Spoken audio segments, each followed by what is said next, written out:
and welcome to the Vita Cast, episode 89. I am your host, Tyler Oltoff, and with me, as usual, it's Kyle Wakeling. What's up, Kyle? Not a whole lot now, Tyler. Well, that's What's good. up with you? Not too much either. Got a lot to talk about, though, and I'm excited. Oh yeah. Oh, yeah. And we also got Uh, Liam. Sorry to interrupt you, Kyle, there, but Liam's here. Hello. Can't let that him was go that wasn't unannounced. worth interrupting me for. Oh. You gonna take Oh. that, Liam? Yeah, I'm good. Well, it's already starting off strong. Liam's being insulted, and yeah, what's next? I don't know. Are you feeling left out, Tyler? Maybe. I don't know. Whenever Liam joins, he gets all the hatred, and it's like, oh man, where's mine, Kyle? I know. Don't worry. I'll find some for you too. All right. Well, I can't wait. But anyways, this is the Vita Cast. We talk about the PlayStation Vita and everything related to it. So, with that note, let's jump to what we've been playing. I'll start it off because I have to go by memory, and my memory is terrible, so I might miss a couple. But anyways, I've actually played a few games for once, so it's kind of nice. I played Borderlands 2 at work today. I played for like maybe 30 minutes on my lunch break, and was killing some people and did a mission, and I was like, yeah, Borderlands 2 on the go. So I did that little bit of that. I also played Danganronpa, another episode, Ultra Despair Girls. That game's not out yet, but I'm loving it. I don't really know what else I can say about it because it is still technically embargoed, but I am able to say that I have it. So hey, there you go. But who's reviewing that? Do you know, Kyle? It's supposed to be me, but NIS America doesn't seem to want to give me a code. Gasp. Oh. What happened was my contact at NIS America was like, "Hey, I'm leaving today, but don't worry, you'll get a code." And then nothing. So I emailed back and nothing. Wait. So I emailed the person they referred me to and nothing. So I emailed NIS America's press support and nothing. So I got in contact with a European person from NIS America, and they actually replied. So hopefully they'll smack somebody in the head and something will happen. All right. Well, hopefully. We'll have to look out for that review, hopefully, when Kyle actually gets his hands on the game. Yeah. But I was hoping anyways, to have it done for the end of the month to see maybe if it went on the magazine cover, but we'll have to see now. yeah, that'd be a good magazine cover. Indeed. I'd like a giant Monokuma on the front cover. That would be awesome. Yes.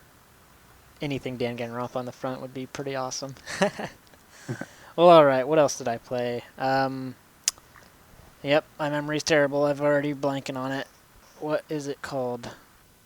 It's that game with the game and the stuff and the people. You know what? I think it might have just been MLB. Maybe. I don't remember. Anyways, yep, I have terrible memory. I think that's all I played. There's probably something that I might think about later. But anyways, Liam, you haven't been here in a while. What have you been playing? I've been playing some Resident Evil Revelations 2, which came out this week. I was quite surprised with how well it actually runs on Vita. It was one of those games that I was going to hold off, but I thought, nah, screw it, I'll buy it. And it's really not that bad of a port. I haven't really experienced much issues, but there's the obvious graphical downgrade. But other than that, it's pretty cool. Um, Also, in my time between the last podcast and this one, I'd become addicted to Sword Art Online, both the anime and the game. I've been really getting into the game quite a lot. It's just so good, man. So good. It is. Another one falls victim to the sword art. Yep. I literally watched all 25 episodes of the anime that are on UK Netflix in about a day and a half. That's how bad it got. Well done, my friend. Well done. I also bought Dragon Fantasy Book 1 on the PlayStation Vita. That was pretty cheap on the UK store. But now I understand why it was pretty cheap, because it's just not good. It just tries to be too much like a classic Final Fantasy game, and it just sticks with all the things that made me hate those games, with too many random battles and too much grinding. And lastly, I saw Tyler's preview of Danganronpa another episode on his YouTube channel, and it convinced me to A, pre-order that game, and B, go back to the first game and start playing through it properly. Uh, and now that I've solved the first case, I'm actually starting to get into it. Considering the last time I was on the podcast, I said that I didn't really like it. Because you hadn't played it. Yeah. I hadn't played it much. Enough is the Yeah. deal. You gotta So, play it at least as far as the first trial. yeah. But yep, that just about covers it for me. Well, all right. And then the game that I totally forgot about, and I can't believe I forgot about it, is Resident Evil Revelations 2. I did play a little bit of that right before we started recording, anyways. But yeah, Kyle, what about you? What have you been up to? Well, I've also been playing Resident Evil Revelations 2. And I'm finding it okay. It's better than I expected it to be. But the story seems thin so far. Or maybe I'm just not far enough. I don't know. Got to get past that first trial. Well, no, I'm past. I'm past the first episode. Oh yeah. And I'm into the second episode. So, Okay. but I don't know. Anywho, so I played that quite a bit because I was kind of just fucking around. And I also played some Hot Shots Golf. Got to feed the addiction there, as well as some Tetris Ultimate. Got to feed that addiction as well. Both of those I probably played at least a good half dozen hours of each, so a dozen hours of gameplay on my addictions there this week. What else did I play? Oh, I should just go in this menu and see. Squares. I played Squares this week. I'm trying to get up to that. I think it's 45 levels, you get a trophy, something like that. I'm at like 40 and I'm stuck because not fast enough or whatever. So that's always fun. And I played a little Hotline Miami because I keep going back to get the platinum on that and then I get distracted. So thought I'd poke at that a bit. So there we go. That's my play for the week. Not too bad. Not too bad. Yeah, a little bit of variety this week, so that was nice. Yeah. Well, all right. There's all the stuff we played. Let's jump into the reviews, and looks like we've only got one. So, Liam, you've been gone for a while, so I'm going to make you read that. What is it, Liam? Yeah. So this review was for BlazBlue Chrono Phantasma Extend. It was written by Hikami, who's a guest writer on our site.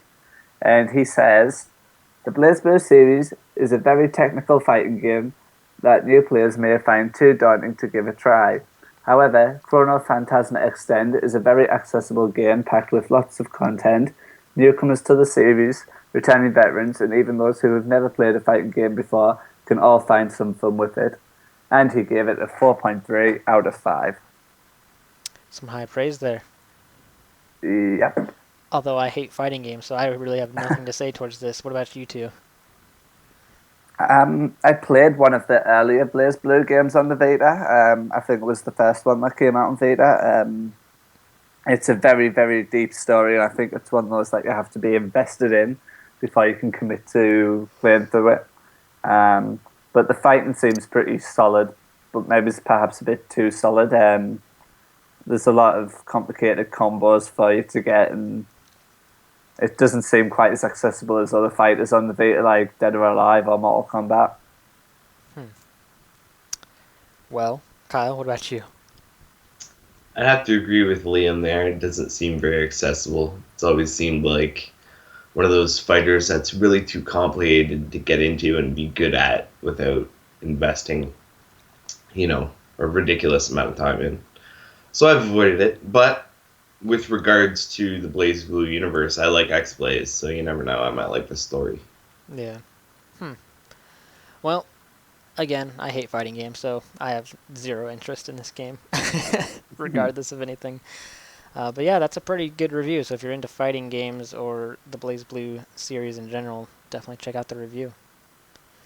But that's it. That's all we got for reviews this week. Let's jump into the new releases first up, we've got the North American list, and we are getting The Bridge for $9.99, Curses and Chaos for $9.99, Dungeon Travelers 2, The Royal Library, and The Monster Seal for $39.99 or $49.99 Canadian, and The Quiet Collection, which is $4.99, and the highly anticipated Resident Evil Revelations 2 for $29.99 or $26.99 if you have PlayStation Plus. Liam, what are you guys getting? Well, considering you guys have an expansive list of games, we only get one. So in Europe this week, we get Resident Evil Revelations 2, and that is priced at $24.99 in the UK, €29.99 in Europe, and $44.95 in Australian dollars. We also get a PlayStation Plus discount, of which I know at the moment in England it is £22.49. Well, all right. So a lot in North America and one big one in Europe. So there you go. Are any of you, or Kyle, I guess, since we're the only ones in North America, Kyle, any of those other games you picking up? Yeah, I don't know.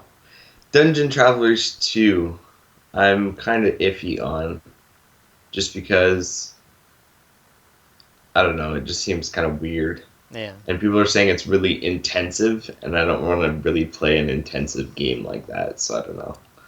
The other three, I read the preliminary review of The Bridge we have, that's currently in editing, and it doesn't seem like my kind of game. Yeah. But as for Curses and Chaos, all I've heard from Adrian is swear words, so that's probably not my game either. The Quiet Collection, I believe, is a collection of like Quiet Please and a couple other games from PlayStation Mobile, so those didn't really interest me, but I don't know too much about them, so I can't really say for that. And I have Resident Evil, so there we go. Right. Yeah, same thing, basically everything you've said for me. So I won't reiterate what you already said. Hold on a second. My mic's being weird, making sure I'm still recording. Okay. Whew. All right. Well, we're not sure how long Liam's going to be in the podcast this episode, so we are going to go straight into Guess That Game. So that way we don't miss it and Liam doesn't have us just yelling at him when he leaves before we can do it. So if you're new to the podcast, this is a game where, in the title, they guess the game, and I read off a ESRB rating for said game. These are all Vita games. It's their job to guess it. Whoever guesses the game first gets a point. Whoever gets the best of 2 of 3 wins the point for the entire podcast. So Kyle is at 4, Liam is at 2. So this is a perfect opportunity for Liam to get 1 point behind, or for Kyle to ensure his lead at top dog. So, are you guys ready? Yeah. Of course. Bring it. Alrighty, here we go. The first game. This is an action-adventure game in which players assume the roles of Monkey D. Luffy and his Straw Hat Pirate crew. One Piece Pirate Warriors 3. No, as they search for treasure. One Piece Unlimited World Red. Yep. Damn. Damn. You chose the wrong one, Liam. I'm sorry, but yes. That's why sometimes it sucks to like jump the gun on those. Yeah. Yeah. Because you're like, oh, no, it's not. Well, all right. So yes, that was One Piece Unlimited World Red. Let's go to the next one. So if Kyle gets this one correct, he wins the point. If Liam gets it, we are going to the tiebreaker third game. So here's the second game. This is a survival horror adventure game in which players help students escape a haunted school. From an overhead perspective, players traverse environments, avoid monsters, and interact with various Corpse objects. Party Blood Drive. Yep. Bam. Kyle wins the Bam. point. I'm sorry, Well Liam. played, buddy. Well played, man. Well, all right. There you go. Kyle now has 5 points. Liam's still at 2. It's not over yet. There's always a chance. Always a chance. That cushion, though. Considering I know I'll definitely be around for next week's podcast because I'm off work next week. Ooh, you hear that, Kyle? That's a challenge. Yeah. I'm ready We for got it. big guns. Well, all right. Now we can go to the news. So we've got quite a bit here. So sit back, relax, and enjoy. First up, the latest title in the No, here we go. Genkai Toki series Moro Crystal is set to release in Japan on September 25th for PlayStation Vita. Ahead of the launch, Compile Heart have revealed 50 new characters, bringing the total amount to a whopping 80. To help fans of the series become better acquainted with the new Monster Girls, a poll has been set up via the company's official website, which allows players to decide who is their favorite. You can partake in the poll here. Well, you actually have to go to the site to click the link. As well as casting your vote, you can get to know each girl as well as learning about their hobbies and abilities. If you fall in love with a Monster Girl, you can even vote for them once every day. The poll will run from August 11th to September 24th, with the result determining who the top 3 new characters are. Of course, 80 girls are a lot to remember. Luckily, our friends over at Siliconera translated a few of the new characters' bios. Slime is from the countryside, which to her annoyance leads to others thinking she is a less important monster. Don't let her typical monster look fool you though, as she insists she is from noble origins. She hates the city and has many relatives. Cyclops has strong foraging abilities, which are used for destructive purposes. Her eye bandage is shrouded in mystery as she avoids discussing it and sometimes moves it between eyes. Luana is a Pegasus monster whose biggest strength is her running speed. She hates snakes after she was bitten by one in the past. You can find full details for all the Monster Girls via the poll page. We await details on localization for Mora Crystal. Next up, Atelier Sophie, Alchemist of the Mysterious Book, is the latest game in the Atelier series, and we now have more information on its new characters and the chain link ability. The first character is Leon, a 24-year-old tailor who has wandered into town. She may come off as cold-hearted, but the truth is Leon has trouble expressing her true feelings. She actually has absolute confidence in her work. Leon uses a spear as her weapon and can use stun-type weapons. Julio Seabard, oh boy, Leondenschaft is a 19-year-old knight, I totally slaughtered that name, who hails from Adart, or Adarit, Adarit, a neighboring country. He has all the qualities you would expect from a knight. He has an eloquent and soft demeanor, is honest, and has a perfect personality. Julio has also been trying to learn alchemy for reasons undisclosed. Uses a great sword and is awful with using items. Lastly, there is Fritz Westberg, a 51-year-old ex-mercenary. Though he is a former gun for hire, he has a calm and easygoing personality. However, he is serious. He is very serious when it comes to puppets, a hobby he performs traveling shows with. Fritz uses 2 swords, but like Julia, is awful with items. We have also gained some information on a cooperative ability feature in Atelier Sophie called Chain Link. The ability is active after filling a meter at the bottom of the screen, which is done by using items and attacking. However, the meter is lowered by taking hits. Chain Link requires you to match certain characters and their stances in order to pull it off. Looking to offensive maneuvers, Offense Act is a cooperative attack activated after chain links fill on 2 characters in attack stance. It's more powerful than regular support attacks. Special attacks is a special attack activated after 3 characters' meters are filled while in attack stance. The third character's attack is unique, and each has his or her own special scene. Looking to defensive maneuvers, however, Defense Act is a special dense more activated when all characters are in defense stance and their meters are filled to a certain amount. While also reducing damage, the ability recovers HP and provides some supporting effects. Lastly, Special Guard is exactly like Defense Act, but it is activated when every character's meter is filled completely, working to heal all party members present on the battlefield. Atelier Sophie launches in Japan on September 25th. And next up, the official website for Bandai Namco Entertainment America has given us the regional release date for Lost Song.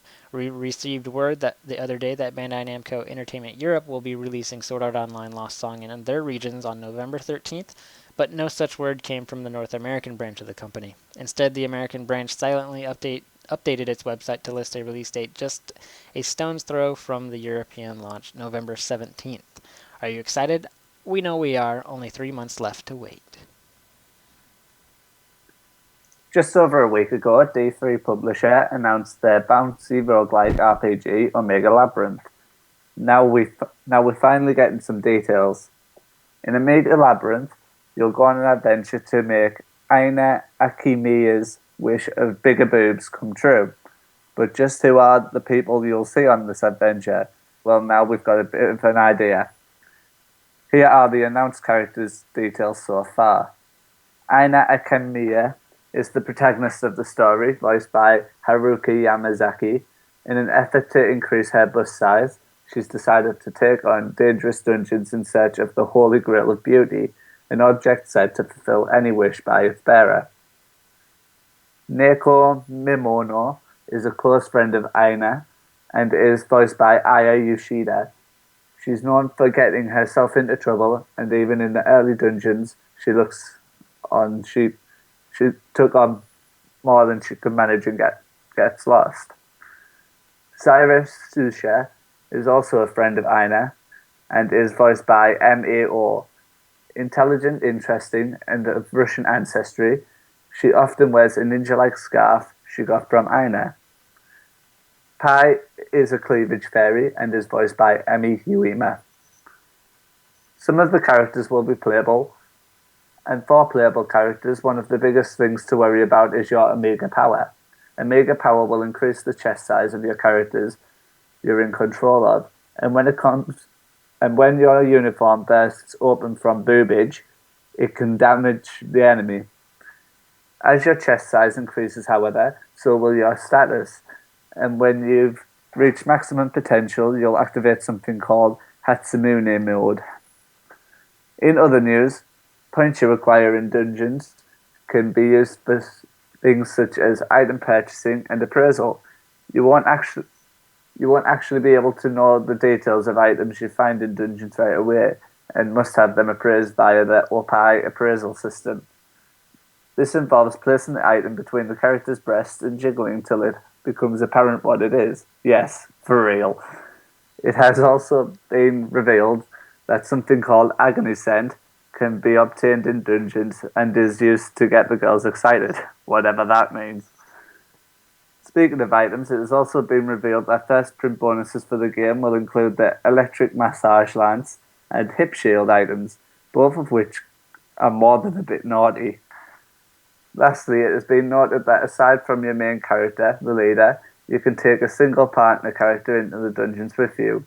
However, being that this is a roguelike, if you die in the dungeon, you lose both characters' equipment. This applies to those bonus items as well, though once you've had them in your possession once, you can buy them again in-game, so it's only half a bummer. Omega Labyrinth is set to release in Japan on November 19th. Crazy Japanese games. Have you been waiting for news on Rainbow Skies for the PlayStation Vita? It seems to have been in development for a long time, and if you wanted to know when you can expect the follow-up to Rainbow Moon, then you might be pleased to learn that the game will be out in the second half of 2016. Speaking on the European PlayStation blog, SideQuest Studios CEO Markus Pukropski explained a little more about the upcoming strategy RPG. He explained that the studio had taken on board a lot of feedback, which has resulted in an increased emphasis on storytelling, writing, character backgrounds, and acting, so players can expect a more interesting and well-crafted plot that features many twists and turns along the way. The complex background story consists of multiple interwoven narratives told through easy read dialogue that is interesting. He also said that SideQuest Studios has enlisted the help of a dedicated story and scriptwriter, and that the original monologue system from Rainbow Moon has now been replaced by a more complex dialogue system. Now up to 4 characters can speak simultaneously, which leads to much more lively conversations. They have also implemented numerous new animations, emoticons, and conversation-specific icons that help convey the feelings and the moods that our heroes undergo during the journey. Players can also expect to experience action clips, which are short cutscenes which play when you reach certain points in the story, which are the focus of specific action, characters or objects. With no text or conversations, these scenes help with explaining the situation, introduce new game elements, or simply spice up events. We have also created several short cutscenes we call action clips, which are played when players reach certain checkpoints in the story that focus on specific actions, characters, or objects. Action clips don't contain text or conversations, but they do help in explaining the current situation, introduce new game elements, or simply act as a way to spice up in-game events.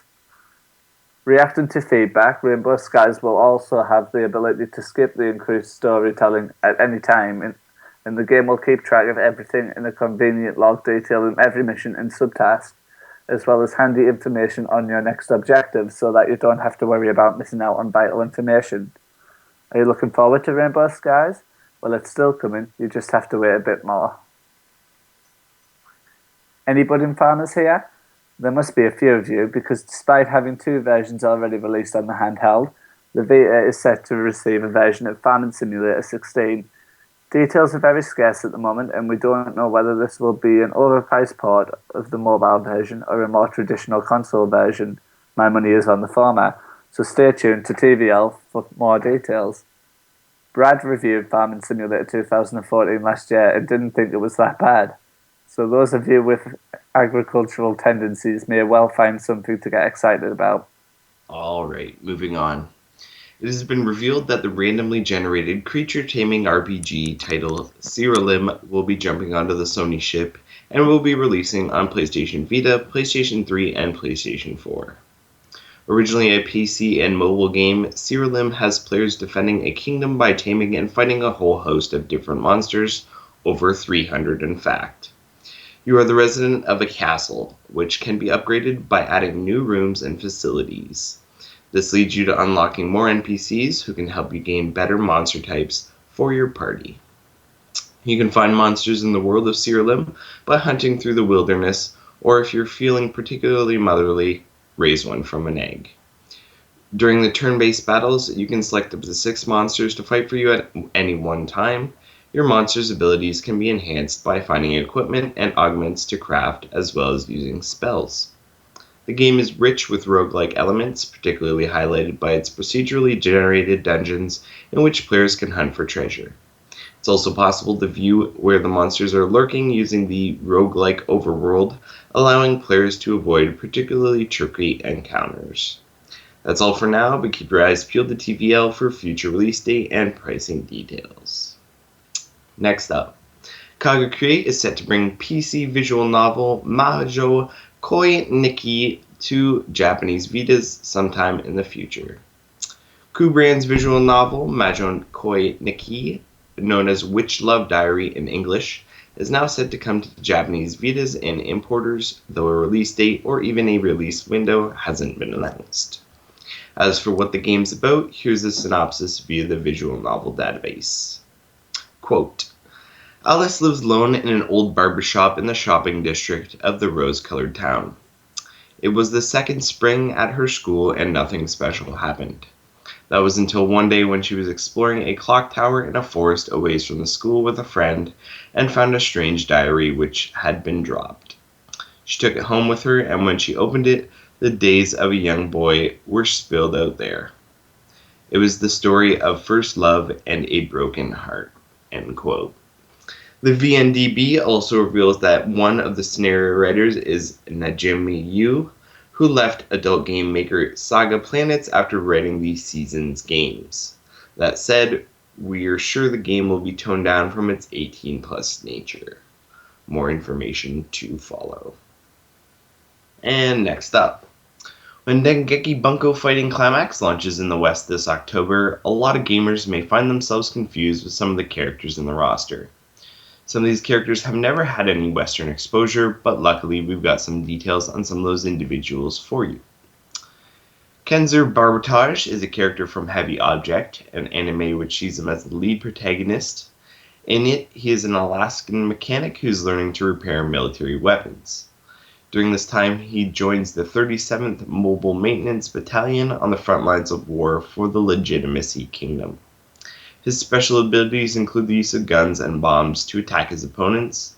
He can also call upon the help of more combat-worthy friends for his special attacks, including a character named Helvia Winchell, who appears with a rocket launcher to help cover Kenzer when he performs aerial attacks. In the heavy object anime, Helvia is Kenzer's best friend.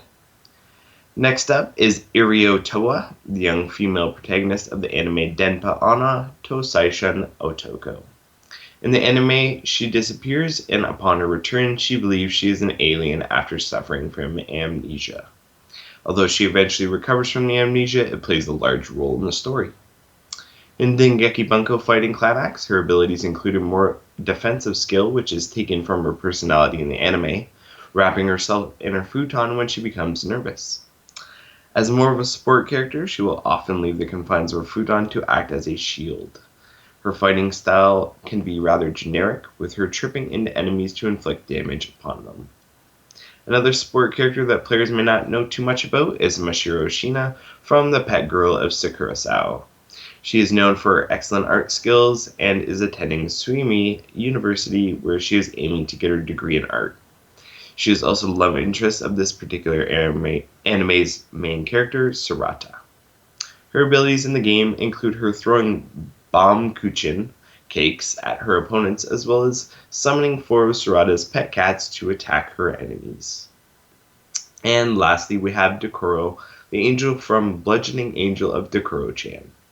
In the anime, she was sent from the past to kill the series' hero, Sakura Kusakabe, I think. Anywho, but instead of killing him, she ends up falling in love with him.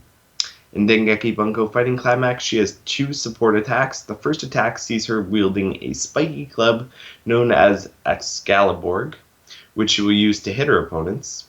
Her second attack will have her drop from above to attack the enemy, which makes sense given that she's an angel character.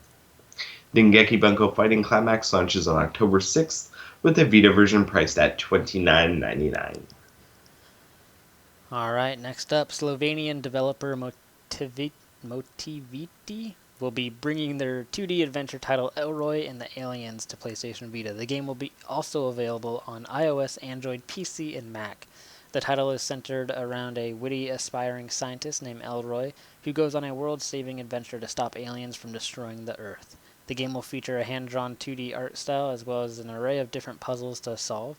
Built with touchscreen devices in mind, all signs point to Elroy fitting perfectly into the PlayStation Vita's library of games. Other features will include an original music score, fully voiced characters, and action-packed runner sequences to accompany the point-and-click gameplay. Elroy and the Aliens will arrive on iOS first before heading to Vita. We await details on a release date, but we will be sure to keep an eye out. Next, further details have been revealed regarding the cast of the upcoming RPG Exist Archive, The Other Side of the Sky, via the official website for the game. The game is set in a modern-day Tokyo and the parallel world of Protelexa. An explosion caused by the evil god Yamatoga kills all 12 of the game's heroes, but luckily a fragment of Yamatoga's soul becomes embedded in all of the heroes, leading to their immortality. Struggling over here.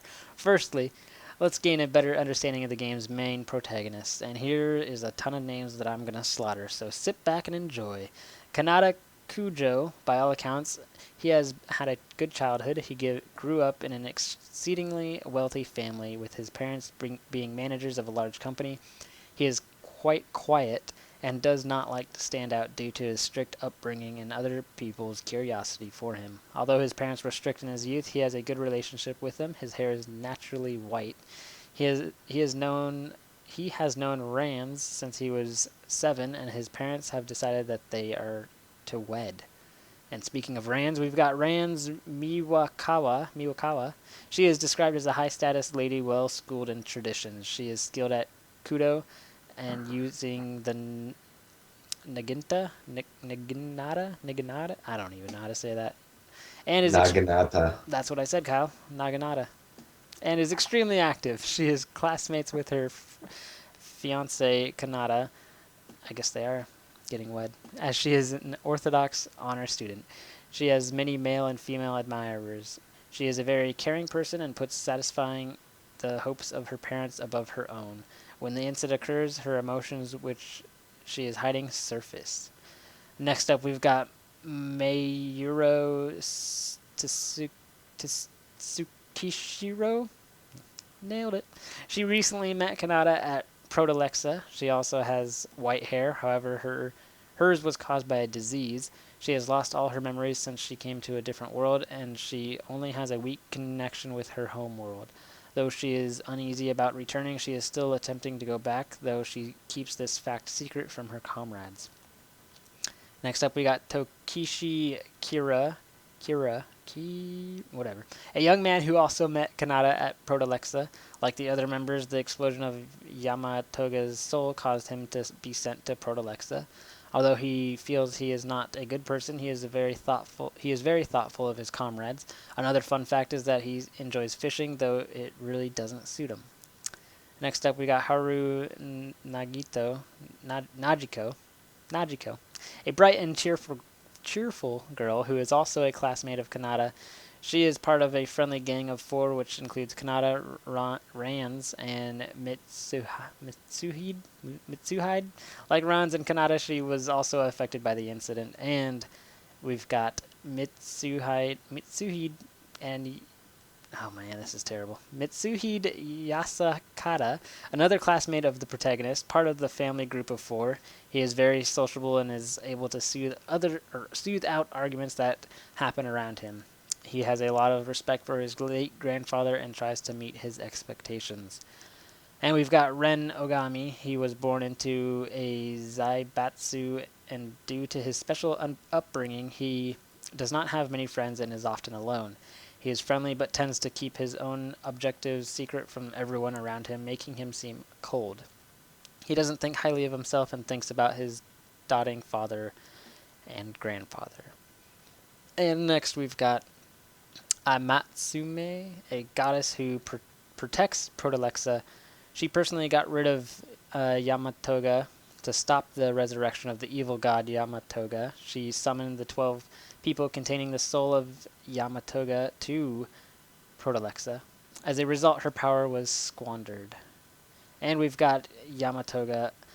Amatsume divided his soul into 12 pieces and expelled him. He planned to make a comeback by assimilating his own soul with those in Kanata's group. However, Amatsume is aware of that plan and summoned them to Protalexa. Aside from all the character information, we were also provided details of pre-order bonuses for the game, which will include a soundtrack CD and art booklet. Exist Archive, The Other Side of the Sky, is coming to Vita and PS4 on November 26th in Japan, and we await details of Western release. And yep, Kyle, I slaughtered like every single one of those names. So Yeah, you pretty much did. that was terrible. You did that one on purpose. You probably were like, I'm going to slip this one right in here. Not even. It was completely random that you got that. You say that every time. I swear it was. Uh-huh. Whatever. Anyways, next up. Developers Two Souls Interactive has announced that its Metroidvania platform Beyond Human will be making its home on the PlayStation Vita. Beyond Human is set in a post-apocalyptic world following an alien invasion that pits the players in the shoes of Adam, the protagonist that awakens from a coma and suffers from amnesia. Adam is now on a mission to find out why and how this alien invasion came to be. According to the developer, Beyond Human is inspired by games such as Devil May Cry, Mega Man, and Metroid. With a 16-bit art style, Two Souls Interactive is hoping to bring the same magic to the Vita, just like the classic platformers did back in the day. By mixing the gameplay of Metroid and Devil May Cry, fans of those games will feel right at home with moves and combos that are easy to do but difficult to master. With 5 boss battles and over 30 unlockable moves and combos, players won't have a shortage of content to go through. Beyond Human is a cross-buy title that's scheduled for release on June 1st, 2017. Stay tuned to the Vita Lounge for more info on this game. Square Enix Collective, a platform that allows developers to pitch ideas in the community to vote whether they would fund it if it went into a crowdsourcing stage, has posted a new collectible card RPG game called Carta Nova. The card game will have both online and offline worlds for players to explore, where you'll interact and compete against other players and inhabitants. The Carta Nova developers' goal is to create a deep CCG experience in an immersive, responsive RPG world with hundreds of cards available at launch. They also want to go against the norm in card games by having no microtransactions, meaning all cards, expansions, costumes, and DLC are included with the base game. Carta Nova matches take place on a 4x5 board where you can place your cards on any open space. Each card has its own attack area. A warrior can attack with 2 cards by its side, while a wizard can attack distant cards. You'll have to consider where you're placing your cards, and as the board fills up, you'll need to destroy your opponent's cards in order to gain control of the board and place more cards down. Cards have your basic attack and defense, and also have a number of skills that they can use in battle. Support skills allow cards to attack when a nearby enemy card attacks, while counter skills allow cards to counterattack after taking damage. Other skills will include healing and teleporting, along with so far unannounced ones. You will be able to customize the decks you wish to use, and cards are unlocked as you progress throughout the game. The game will also feature 3 rule sets: Tactical, Traditional, and Hybrid. Tactical is the mode where players draw from a deck by choosing pre-made hands during matches, invoking tactical thinking and strategy. Traditional mode is where the players draw cards from a shuffled deck. Hybrid mode combines the rule sets of tactical and traditional, but with the option to spend action points to draw a specific card. The world of Carta Nova is divided into 2 continents, Alania and Kairi. Alania is where the single-player campaign takes place, while Kairi is where players venture to battle online. In both the game's modes, you can make dialogue choices and the world is interactive. Choices shape the story and card skills can change the course of the events. Online mode is where players walk around and meet other players to battle. If you win a match, you'll be rewarded with new cards and gold. You can even bet a card in your deck for the chance to win one from your opponent. Gold can also be used for betting in taverns and spent in merchant stores in towns, or it can be saved up to buy your own house. The development had this to say about the game's story. Just bear with me a second. There we go. Quote, "After a war that lasted for decades, the lands of Alania and Kairi have finally achieved truce. The people of Alania are working to rebuild their country while learning how to live in peace in a former military state. For the first in generations, Alanirians can live and travel without fear. As a young citizen from the south, you will take the chance to go to the capital for the Festival of the Gods, more eager to participate in Carta duels than to praise the gods. However, your travels may reveal that the war has left its wounds, and that some people do not desire this newfound peace. In Kairi, the ports are full of trade ships, former war vessels that now carry goods instead of weapons. In the trade towns, merchants and sailors are eager to play games and make a wager or 2 or more. The ships come with new travellers, so the taverns are full of Carta players with some spare gold to bet. The game will have a full soundtrack that players can choose what they want to listen to during matches. Options include anything from rock to ska and jazz to classical. It also includes English, Portuguese, Spanish, and French localizations. Carta Nova has been in development for a year and is scheduled for a PC release in 2016, with other platforms, including Vita, coming afterwards. If you're interested in this game, please make sure you go and vote for it over on the Square Enix Collective. Mike Biffle revealed earlier this week that the upcoming launch of the Vita version of the volume has been delayed until an unannounced date in the near future. That's right, folks. It looks like the highly anticipated volume from Mike Biffle of Thomas Was Alone fame is being delayed last minute on PlayStation Vita, even though it still hit PlayStation 4 this week as planned. Here's the press release in full explaining the delay. Quote, "Hey all, Mike here. First, the good news. Volume is still very much on course for its planned release dates of August 18th on Steam globally and PlayStation 4 in North America, with an August 19th PS4 launch in Europe. That's happening. Unfortunately, we unexpectedly had to make the decision to hold off on the Vita version for a couple of weeks while we get it to where we want it. It's so very nearly ready, but it needs a little more love. A few personal problems and issues have slowed down our submittal, so even though the game is done on Vita, we still have some QA processes to go through because that stuff matters. Cross-buy remains in effect, meaning that if you get the game on PS4, the Vita version will be waiting for you for the second it's out of the oven at no extra cost. The party still continues on August 18th. It's just that the Vita, the coolest of all the kids, will be arriving a little fashionably late. Cheers and apologies, Mike. End quote. That's all we know for now, but we'll update you when the new release date information becomes available. We've had some new details for Yoru no Nai Kuni, also known as Land of No Nai, the upcoming RPG from Gus over the past few months. Now we have details of a new form that main protagonist Arnaf can take, which has a much more unique look than previous forms. Arnaf's Nightmare Form is said to be one of the most powerful, excelling at power, range, and speed, leaving it with little to no weaknesses. A way that highlights how hardcore it actually is the fact that Arnaf won't even flinch when she is hit.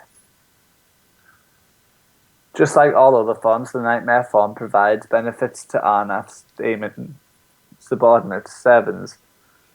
While in this form, they will enter battle without being daunted by enemy attacks. Yoru no Naikai will release on PS Vita, PS3, and PS4 in Japan on September 17th, and we await details of a Western release. Alright guys, home stretch here. Sega has revealed more details for their upcoming rhythm game, Miracle Girls Festival. In tour mode, you will become a concert director and create amazing shows across 6 locations throughout the nation. Through performing set lists, you'll aim to bring in as many audience members as possible. Tours are organized into days, and the more you clear, the more tours you'll unlock. As you progress through, the difficulty increases, with crowds becoming harder to please and set lists becoming increasingly more difficult to master. As you complete tours, you'll gain miracle coins. The amount you'll receive relies on how well you perform, and this currency can be used to unlock new songs. You'll also have the ability to edit a set list to your liking by adding and removing the new songs you have obtained. Players will be able to embrace the rhythmic side on December 17th in Japan, with the game costing 6,990 yen, approximately £35 or $56 US on release. Next up, Renegade Kid has announced recently that they will be bringing their awesome PC and 3DS hit Zeo Drifter to the PlayStation Vita on September 1st. Launching at a price of £9.99, £7.99 or €9.99, Zeo Drifter is a side-scrolling platformer shooter that puts you in the role of galaxy-traversing nomad who finds himself stranded in space after his ship takes damage. In order to return home, our traveler will need to explore 4 nearby planets with new abilities and weapons upgrades, allowing for you to power up and explore deeper into these strange worlds.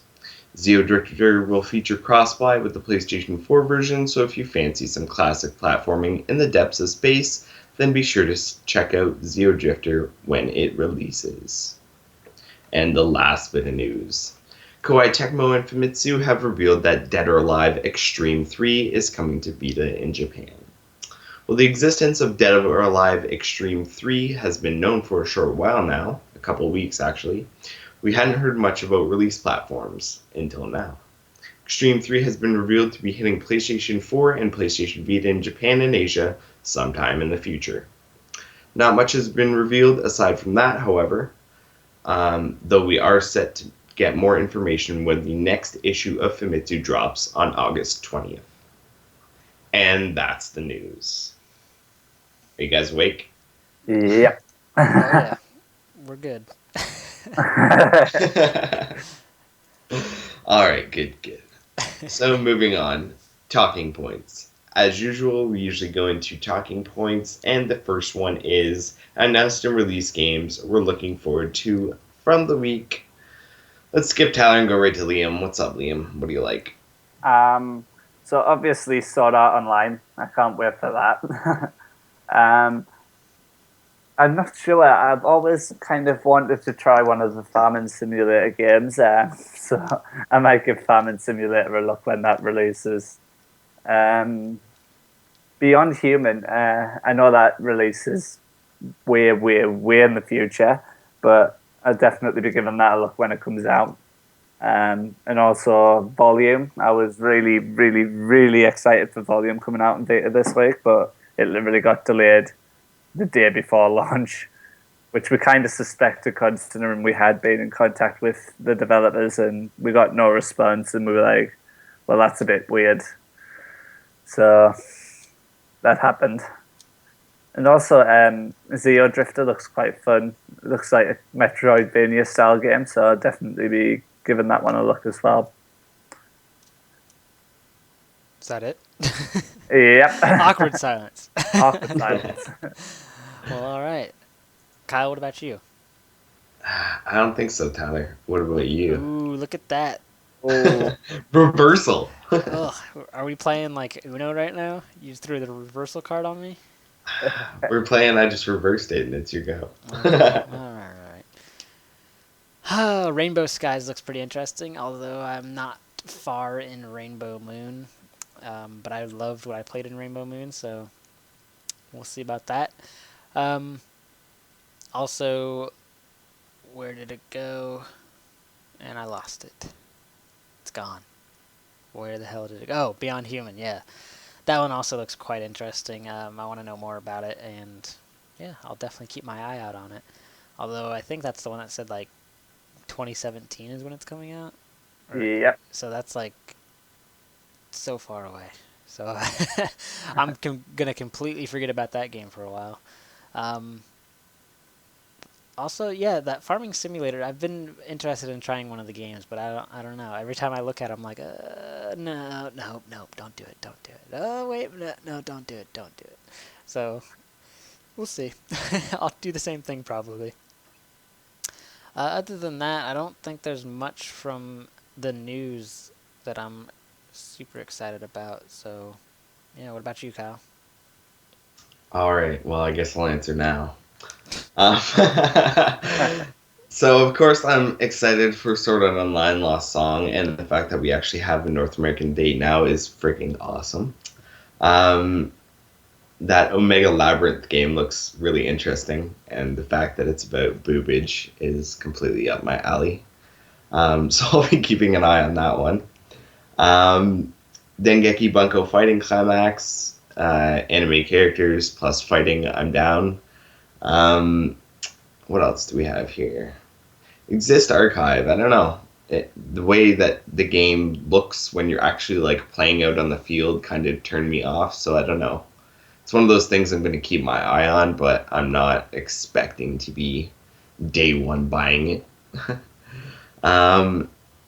Cardinova, again, that's one I'm kind of going to be keeping my eye on. I enjoyed Monster Monpiece for the card game bits. The story was kind of whack, but the card game bits were actually pretty good, so you never know. I might jump on that if it comes to Vita. Get on that Square Enix Collective and vote. And Euro no Nai Kuni, that's Land of No Night. They kind of asked if we wanted that, so I'm hoping that comes over, and if it does, I'll definitely be getting that one. That one looks really interesting to me, and I've been watching a lot of like trailers and stuff to kind of get caught up because I didn't know too much, but I kind of knew enough to be interested. Now I'm more interested, so there you go. And Dead or Alive Extreme 3, you know, it's Dead or Alive, boob physics, I'm down. I gotta get Dead or Alive 5 Plus still, but I'll get there. I'll get to both of them eventually. Yeah, that's pretty much it for the week. All right. Not too bad. No, not bad at all, I expect. So yeah, let's move on to our other talking point, and this is one I kind of threw in here just because of, well, something we're probably going to talk about a little bit here, and that's ports and games that come to Vita later, and what should we reasonably expect from Vita ports. Oh, guys, Um, before we jump further into this, I've got a dash. oh, of course you do. Yes. Okay. I'm sorry. And he's gone. Now I'm disappearing, guys. I'm sorry, guys. I'm Well, sorry. thanks for joining for the first half of the podcast. You're welcome. I'll Yeah. be here next week for a full one. Ooh. So Ooh. that's good. We're Have to holding get you more to it. news so you can read more of that and not me. Mwahaha. Okay, well, I'll catch you guys later. Yeah, take it easy. Later. Will do. Thanks, guys. Bye. Well, all right. Looks like it's being thrown to me then, Kyle, right? To answer this right away. Yeah. All Yeah. right. Well, now do you mean... Um, now I'm just losing my train of thought right now. What should we reasonably expect from Vita ports? Are you talking about in terms of quality, or just as in anything in general regarding a port? Well, if you've got more to talk about than quality, then go ahead. Well, I guess it's mainly just quality, but Like, there's not a lot extra you can talk about other than if it's an enhanced port, which doesn't necessarily make it really a port. right. Kind of I- like more. I guess what I expect from a port, if it's we're speaking like a direct port, like you got a game from a console and they're just be like, well, we're making this game on the Vita now. I want to see all the features that made the game great on the console still within the Vita version, because it's upsetting when you see a game that's out on the consoles and then you get the Vita version. It's like, well, it's missing online, or it's missing this cool feature that we talk about so much all the time about the console version. And I'm kind of speaking about MLB the Show. They take out so many goddamn features in the Vita Pretty version. much every sports game. Yep. MLB, FIFA, Yep. I'm pretty sure Madden got its online axed or something. So, yeah, pretty much all of them got borked in some way. Yeah, so I mean that's just, it's upsetting. I mean, if you really take the time, I think you could have those. I mean, I'm not a developer, so I'm not going to be saying like, "Oh yeah, for sure, this should happen." But I mean, it's upsetting when that happens. But yeah, personally, I don't really care for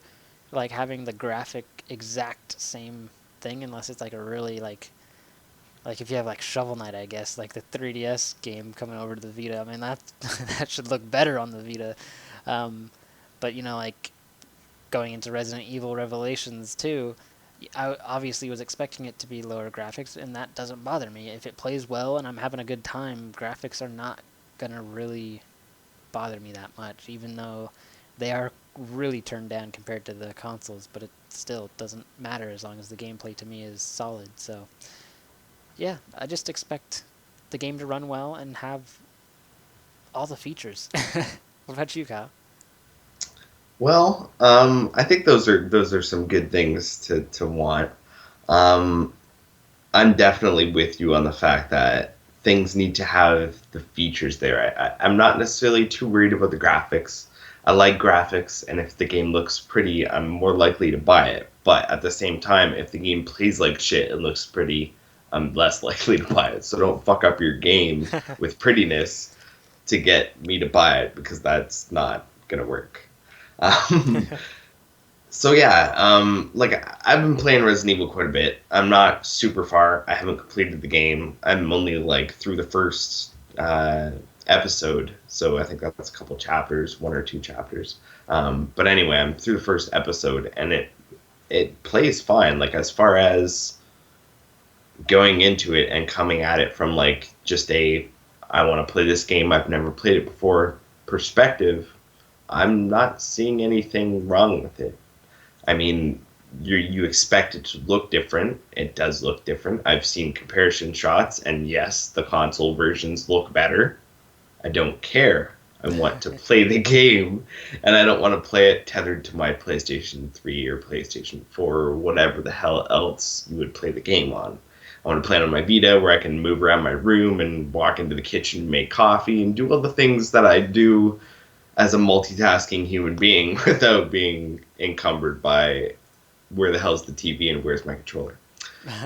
So yeah, as far as gameplay, I think Resident Evil is a perfect example of getting something serviceable. So the game plays fine, but it doesn't look as good as, where it came from, I guess. Yeah. And I'm perfectly fine with that. If somebody wants to tone down the graphics, don't. If your game has to look like a jagged mess to run on Vita, then it's probably not a good idea to run it like that. But as far as what they've done with Resident Evil, I don't have a problem with that at all. And a lot of people are saying, "Oh, this is another Borderlands situation," and I'm just enjoying the game and don't know what the fuck you're talking about. Because it's not perfect. It's good enough. Yeah. Let's put it that way. But what should we reasonably expect? Well, I think if you're coming from something that's more powerful, so PlayStation 3 or greater, because the PlayStation 3 is more powerful in some ways than the Vita, for sure, then you should expect a graphics downgrade. And if you think that it's going to look the same, then that's just ridiculousness. And I think at the same time, comparing them directly, you shouldn't come out of Vita game like this Vita game has to be, the exact same as the PS4 game or whatever. Other than features, which I think should be intact, they should be allowed some leeway. And I think with Resident Evil, they've kept within acceptable range. Let's put it that way. And as for anything else, it's hard to say we should have this, we should have that. As long as the game, I think, plays well, I think that's really what matters. And I think, even with what you said with all the features, I think that's part of plays well. So as long as it's, well, actually, let's say this, as long as it's true to form, because you can be true to form and not have the exact same graphics. As long as it's true to form, then it's quality port in my eyes. Right. Yeah, I mean it's not a port, but if we go to Call of Duty Black Ops Declassified, a lot of people complain that it didn't have zombies in it, which I am one of those people. I thought it would have been amazing if it had it, but agreed. If the game played crazy good and felt exactly like Call of Duty and was the best thing ever, I could care less if it had zombies in it. But the problem is that the game doesn't play that well, and zombies would have made that game so much better. So much better. Yeah, it's yeah, I don't know. It's hard to compare with stuff like that, because that's one of those things where it's okay, it's not what we were expecting, so throwing in something we were expecting would have made the game better. Right. This is okay, we're expecting something that's exactly the same, and they've changed the graphics, or it doesn't run right, or something like that. It's kind of different with a port. I don't know. Yeah.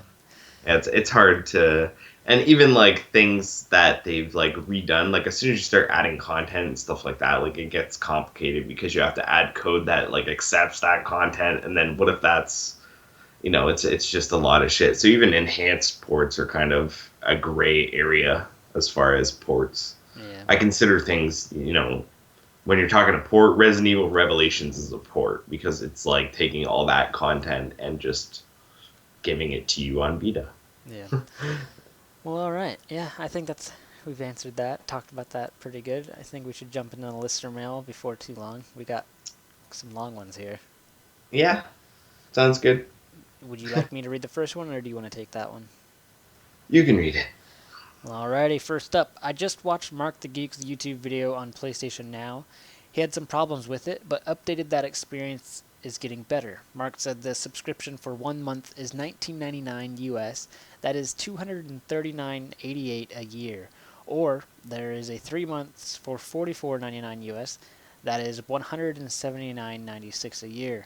You save $59.92 if you go for the 3 months. I was wondering if they fixed the issue with PlayStation Now. Do you think it is worth that much? Plus, is there anyone there interested in PlayStation Now? Thanks for your time and keep up the good work. And that was from Jonathan Fogarty. Kyle, what's up? All right. So, talking a lot about PlayStation Now, obviously, and the pricing difference. Obviously, pretty much any Sony scheme for pricing is going to be cheaper if you go with the longer term option. So that makes sense that if you're going for the 3 months thing, that you're saving some money. So if you're interested in that, I would definitely recommend you go for the 3 months thing. Whether you have to save up for 3 months in the first place to do that or not, it's still a good idea. Anywho,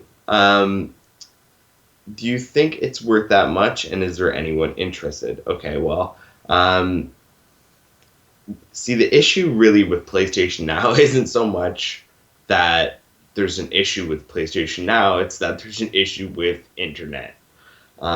Internet is one of those things that isn't the most reliable. You add things like Wi-Fi and other things like distance from server to the mix, and you've got lots of problems. So basically what they're trying to do with PlayStation Now to make it better is to make it run better, I guess. Well, it's hard to say it like that, but make it run more smoothly on lower quality internet. So this is more like advancing technology than it is making it better or fixing anything really.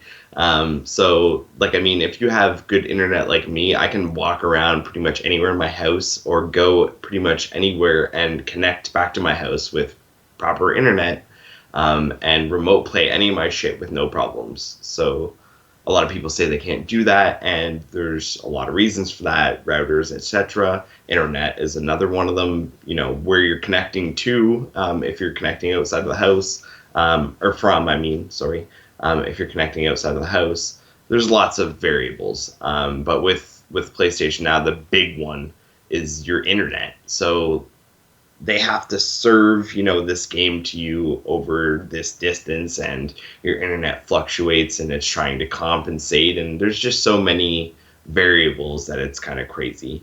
And I think they've made it work quite well, for what it is. So if you have, a good quality internet connection, it might be worth looking into. But as far as myself, I'm not interested because I prefer having things available even when I'm not online. So that whole streaming things kind of deal is not something I'm big on unless it's my own stuff, and I've set it up that way because that's kind of my own conditioning. So I don't know. It's just not for me. But I think mostly the issues are internet based, not really with the service anymore. So yeah, if you got the internet and you got the money, it's worth it. What about you, Tyler? I'd have to agree with you on that one.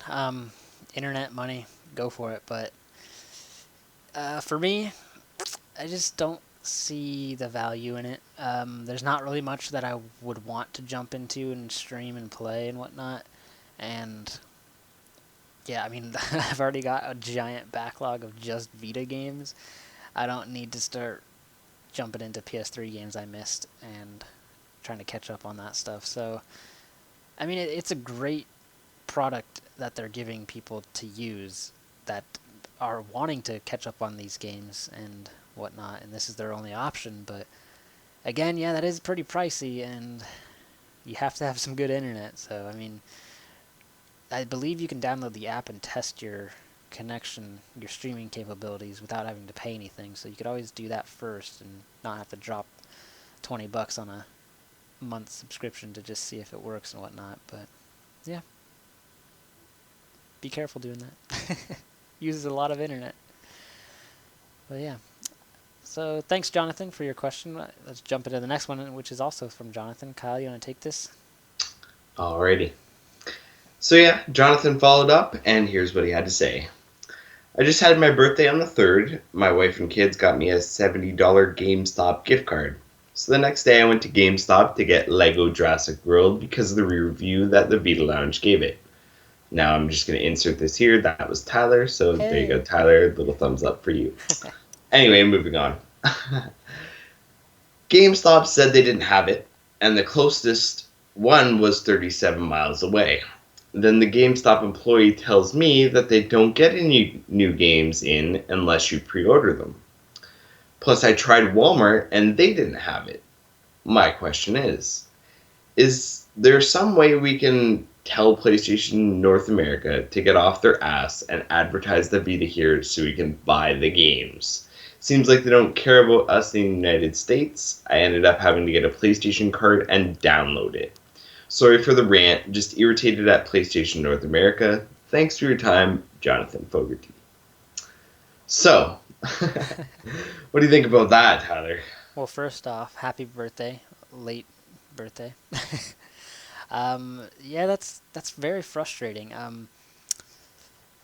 Normally, I always call ahead before I go somewhere, especially if I'm gonna pick up a Vita game, because I already know that the North American support for Vita games is not very good. If you go to GameStop, Walmart, pretty much any store, their Vita selection is poor, or it's just not well advertised. Some of them are pretty good at it, some of them aren't. Like my local GameStop, they're okay at it. It's definitely something they don't care too much about. It's got its own little shelf, but it's pretty hidden. But I mean, they've got a ton of games in there. But yeah, I mean, I didn't know that they would only get games if you pre-ordered it. I didn't hear that. I figured they would restock on games, but I guess, of course, it would have to be probably more popular games that they'll be like, all right, this game's selling out. We need to get some more of them. But I think you can have games shipped to stores, so I think you could have gone to GameStop.com and had it shipped there. But I don't know if you would have been able to use your gift card, so that would have been terrible. Plus, you'd have to wait for it to actually ship, and if you're impatient like myself, you'd want the game right now. So, yeah, I mean, there's not really much we can do. PlayStation in North America is they gave up on the Vita quite a while ago, especially in the advertisement department. Uh, so yeah, Kyle, you can back me up on that? Yeah, pretty much. Like, I mean, we've talked about this many times in the past. There is pretty much no advertising coming out of PlayStation North America. I haven't seen much, especially in the wild. And most of the stuff we do get comes from, like, me or somebody else browsing across their YouTube channel and finding, like, an ad that they randomly posted after, Gamescom or something like that. So, yeah, they don't do much at all. And what they do accomplish is like pretty much just there to say that hey, we did at least something. And yeah, not worth it. So yeah, I'm gonna say they're probably gonna not get off their ass and probably not gonna do anything about it, and there's probably no way you can do that. So that kind of sucks. But yeah, it's one of those things. Vita at retail is not reliable anywhere. You can kind of go even around my town, and some stores are like, "Hey, here's a whole bunch of Vita stuff," and some stores you go into and they're like, "What's Vita?" and they don't even have a Vita shelf. So yeah, it's a toss up, and it really depends on, I guess, who's there in the store, because like I mean, a lot of the times employees influence what goes up. So it's all about knowledge, people. Um, Yeah. yeah, not too much else to say about that. Digital is obviously easier. I just fund my account and then get it. I don't even bother with PlayStation Network's cards, so it's a little easier for me. But I don't really care if I have physical most of the time. So depends what your preference is there. Yeah. Oh, and happy birthday belated, because I didn't get to say that earlier. Well, all right. Thanks, Jonathan, for both your questions. Well, let's jump into the last question we've got this week, and here we go. Hey, Tyler, Kyle, and Liam, if he is joining in the Vita Cast this week, and he did shortly, kinda. I wanted to ask two things. Firstly, have you or any of the guys imported Sword Art Online Lost Song Asia version? I have, and it's freaking awesome. My question is, to your knowledge, will the Western version be any different to the Asian English subversion? I've had absolutely no problems with the game, and it really seems like this will be the same as the Western release. Secondly, regarding the massive lineup for the Vita coming for the rest of this year, with the likes of Resident Evil, which has just released, Danganronpa, Ultra Despair Girls, the new Earth's Defense Force game, and Sword Art Online Lost Song, do you think support for the Vita is finally picking up? And do you think 2016 will be even better for Vita releases? Thanks, dudes. Love the show. Elliot Britton. All right, well, let's take this kind of in stages here. We'll deal with the first question, and then we'll deal with that second paragraph question thing after. So, first question is, to your knowledge, will the Western version of Sword Art Online Lost Song be any different to the Asia English subbed version? Probably, but probably not too many ways that you would notice. They touched it up for when Hollow Fragment came up over here, and they did again when they released RE Hollow Fragment on PlayStation 4. So it's likely that they will do something, because there's obviously not perfect given their track record. But it'll be, if you're having no problems, I don't see it being too different. If they've used the wrong punctuation and stuff like that, I imagine that kind of stuff will be fixed. Any spelling errors and blah blah blah. It'll probably be much more minor compared to the last time around. What do you think, Tyler? Yeah, I have to agree with you. I did actually import the Asian version, and it seems like a perfectly fine Western game that was released over here. So, yeah, I don't really see. I don't think I'll be able to find any differences, because I actually am going to be picking up the Western release just because I want to guarantee that DLC stuff, and yeah, I just like to have that kind of stuff. So yeah. All right, then. Moving on to the second question. Do you think support for the Vita is finally picking up, and do you think 2016 will be even better for Vita releases? Yes and no. It seems like there's a lot more Vita news recently, although I wouldn't necessarily say that support has been picking up, as we've obviously had the loss of some major players, especially Sony in the West, over the last little while. So it's not necessarily that I don't think we're down anything, we're just not up anything either, as far as the amount of games coming out.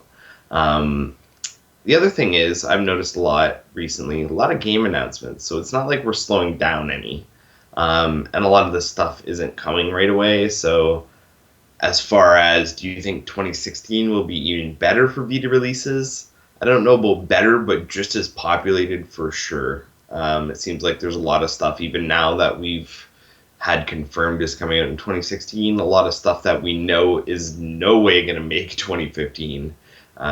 So there's definitely going to be stuff to look forward to from the new year.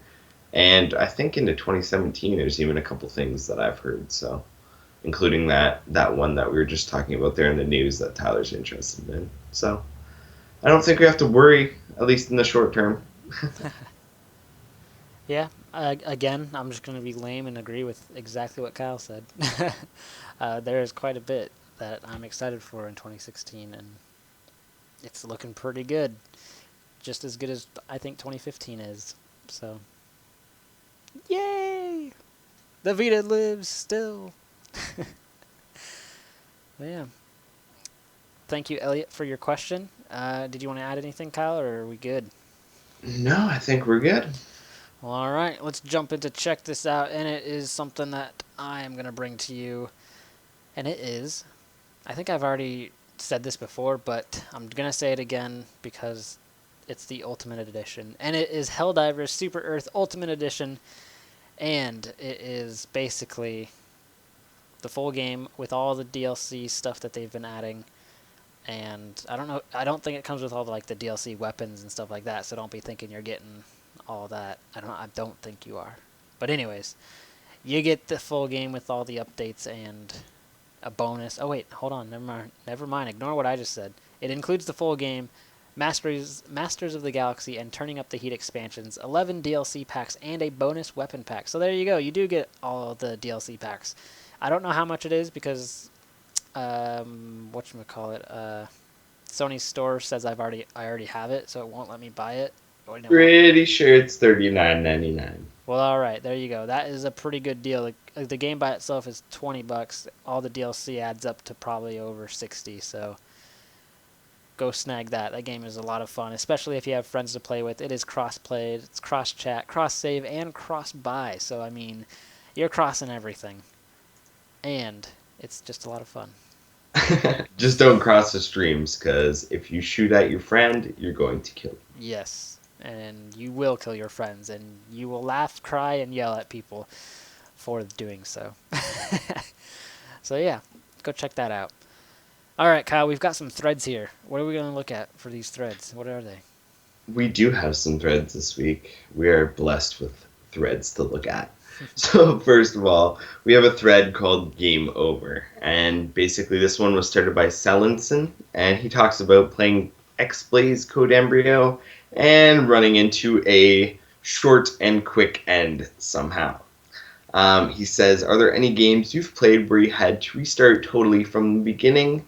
If so, how long did it take you before you dive back in again? Immediately, couple hours, or days? So it's basically talking about experiences where you've hit a brick wall in a game and just been like, fuck, and had to restart for whatever reason. Discuss. So I thought that was an interesting topic, and I know I've definitely hit a couple of those, so I'll be responding to that. So yeah, go check that one out.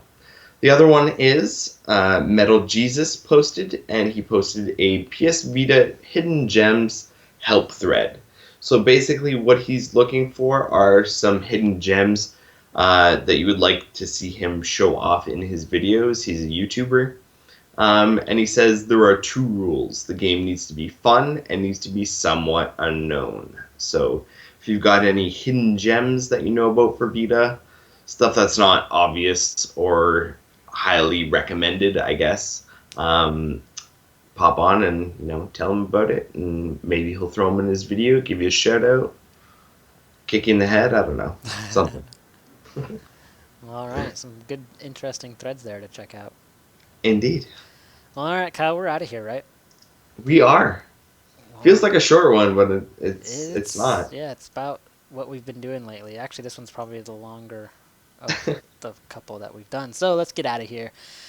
We've held your attention long enough if you're still awake. If not, wake up! Anyways, all right. If you got listener mail or comments, contact us via media services at thevitalounge.net. You can find everything we talked about at thevitalounge.net. The news, reviews, featured articles, store updates, the podcast, a community forum, and a magazine, both digital and physical. You can support the site and get physical copies of the magazine via patreon.com/thevitalounge. We're all on Twitter at thevitalounge. I'm at Mr. PS Vita Reviews. Kyle is at Teflon Tactics. Liam is at Liam Hangover. We're also on Facebook. Just search the Vita Lounge. And we are on YouTube, youtube.com/loungeplay. We post up lounge plays. We post up previews for the upcoming game releases for the upcoming months. And we also post up the podcast. This podcast is also available on iTunes, Podbean, Stitcher, YouTube, and via direct download on the site. So go subscribe to us and rate us and let us know how we are doing. That's the episode. We're almost at 90. That's crazy. It is crazy, Tyler. We're old. We are old. Whee! Oh, bye. Well, see ya next week. Whee! See you for 90.